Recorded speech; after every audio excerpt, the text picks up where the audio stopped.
Bienvenidos, soy Alicia Vélez y en esta ocasión estaremos hablando de materia en Derecho a la Comunicación. Estoy aquí con la magíster Raquel Vargas, quien es una comunicadora, ha trabajado también en el ámbito del periodismo radial y actualmente se desempeña como docente en la Pontificia Universidad Católica del Ecuador, sede Santo Domingo. Buenas tardes, magíster Raquel, es un honor estar con usted.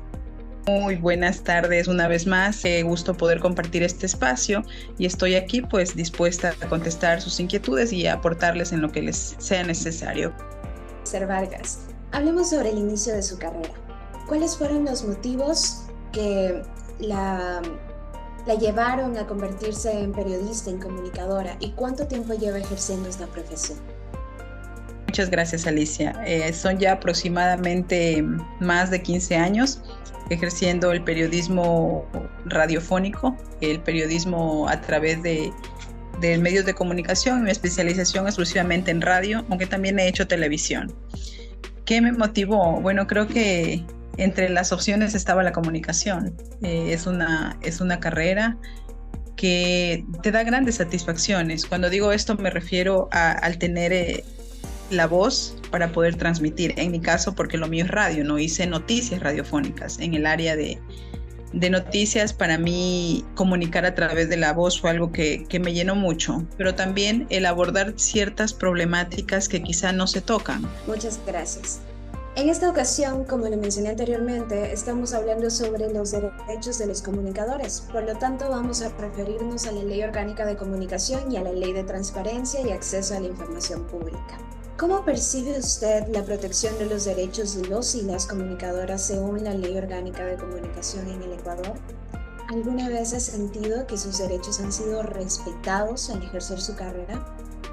Hay que entender algo, Alicia, ¿no? En nuestro país, el ejercicio del periodismo profesional, cuando hablamos de un verdadero profesionalismo, hablo de temas de investigación, ¿no?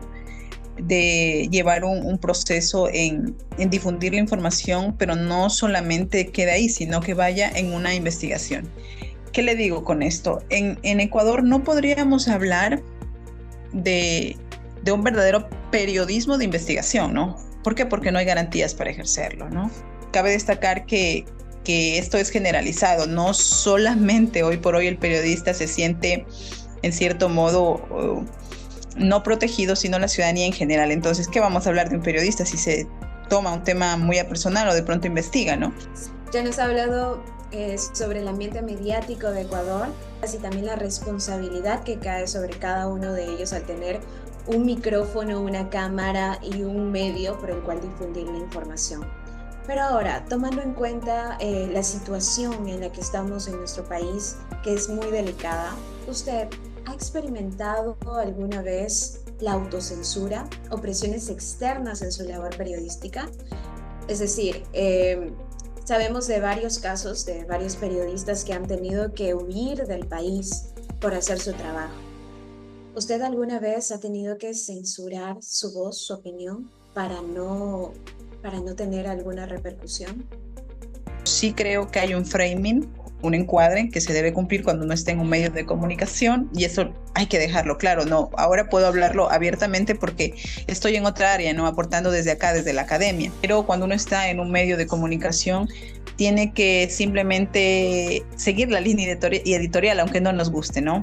Y también hay que preguntarse qué es lo que ha pasado con los periodistas que hoy han tenido que salir del país. Claro que la coyuntura es extrema, son cosas nunca antes vistas. Entonces, ¿cómo percibe la relación entre los periodistas, los comunicadores, por ende los medios y las audiencias? ¿Cómo podemos construir una relación de confianza ante nuestra audiencia? Usted que lleva varios años al aire, varios años siendo un referente aquí en Santo Domingo, cuéntenos, ¿cómo ha creado esta confianza usted con su audiencia? ¿Cómo creas la confianza? Diciendo la verdad siempre, ¿no? Que la gente te escuche y diga, bueno, en primer lugar, contrastando. Si voy a decir algo, yo tengo que corroborarlo y estar segura de lo que voy a decir. porque tú no puedes decir, y en las clases les he dicho muchas veces, no puedes decir que hay 5 muertos y luego retroceder y decir, no, me equivoqué, hay 4. Entonces hay que contrastar, hay que verificar en cifras, cuidarse mucho, preferible aproximadamente cerca de, y no lanzarla, a veces la emoción de lanzar la primicia por la inmediatez, no, porque hoy por hoy los metamedios, los medios no tradicionales, los medios digitales, es la inmediatez. Con una imagen en menos de segundos ya está. En cambio, en los medios tradicionales está el filtro y el contraste, ¿no? No puedes hacerlo. Entonces, siendo responsable de lo que dices, ¿no? Punto 1, siendo responsable. Punto 2, siendo neutral. Tú no eres juez y parte. O sea, hay cosas que o sea, todos tenemos un corazón, sin duda alguna, pero siendo neutral ganas mucho. Cuando digo neutral significa que me manejo en la línea de tener los 2 criterios, ¿no? Por lo menos, ¿no? Sí, entonces de esa forma nadie te podrá cuestionar, por supuesto, porque como pueden ver, las coyunturas extremas y críticas como fue la pandemia puso en evidencia y se habla de un declive y en la credibilidad de los medios de comunicación tradicionales. Sí, incluso ya hay hasta duda de lo que se transmite. Entonces, he ahí la nueva camada de periodistas, de comunicadores, ustedes, qué gran función que tienen, ¿no? Devolver esa confianza. ¿Cómo? Tratando temas que nadie toca, contrastando, revisando fuentes, leyendo, investigando. Entonces, por ahí, por lo menos, digo, para manejar una línea neutral, ¿sí? Y justamente usted nos habla sobre los principales desafíos para los futuros periodistas, para los actuales y futuros periodistas, que son más en términos de ética, sí, y también de objetividad, para dar una información veraz y una información que sea distinta, no solo replicar, sino también ir a investigar. Bueno, entonces, ¿cómo visualiza usted el futuro de la profesión periodística aquí en Ecuador y en Santo Domingo? ¿Cuáles son los cambios o mejoras que le gustaría ver en el ámbito profesional y también en las garantías que el Estado hace para que el Estado asegura a los periodistas y comunicadores? Bueno, aquí hay una corresponsabilidad tanto de los dueños de los medios como los radiodifusores, los dueños de los canales, el tema de cómo contratan a su personal, ¿no? Sí, vemos a personas trabajando en 1, 2, 3, 4 medios que se vuelven mecánicas, o mecánicos, que la misma noticia estamos escuchándolo en todos los medios. Creo que es un grave error. Antes se guardaba esa reserva para un medio de comunicación y no podías estar en 2 o 3. Para mí, o sea, creería yo que hay que pensar en eso, ¿no? Punto 1, ¿no? Segundo, investigar, prepararse. El conocimiento es infinito en comunicación, ¿no? Entonces hay que hacerlo por el bien. Muchas gracias, es un gran pensamiento. Y con esto vamos a finalizar nuestra entrevista a la magistra Raquel Vargas.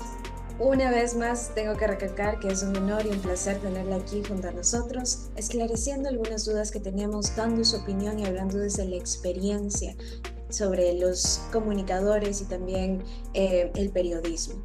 Y bueno, antes de finalizar, recalquemos que las leyes aquí en Ecuador garantizan ciertos derechos a los comunicadores y periodistas. Sin embargo, es una ley que aún no es perfecta y que tristemente no ha podido actuar contra algunos casos muy penosos de algunos colegas. Sí, muchas gracias, Alicia, ¿no? Creo que la libertad de expresión es muy buena, es una práctica responsable que, como digo, debe ser desarrollada por profesionales, y también no pensar en que el hecho de estar en un medio nos hace dueños de la verdad, ¿no? Pues más, muchas gracias, y con todos los que nos están viendo, gracias por acompañarnos hasta aquí.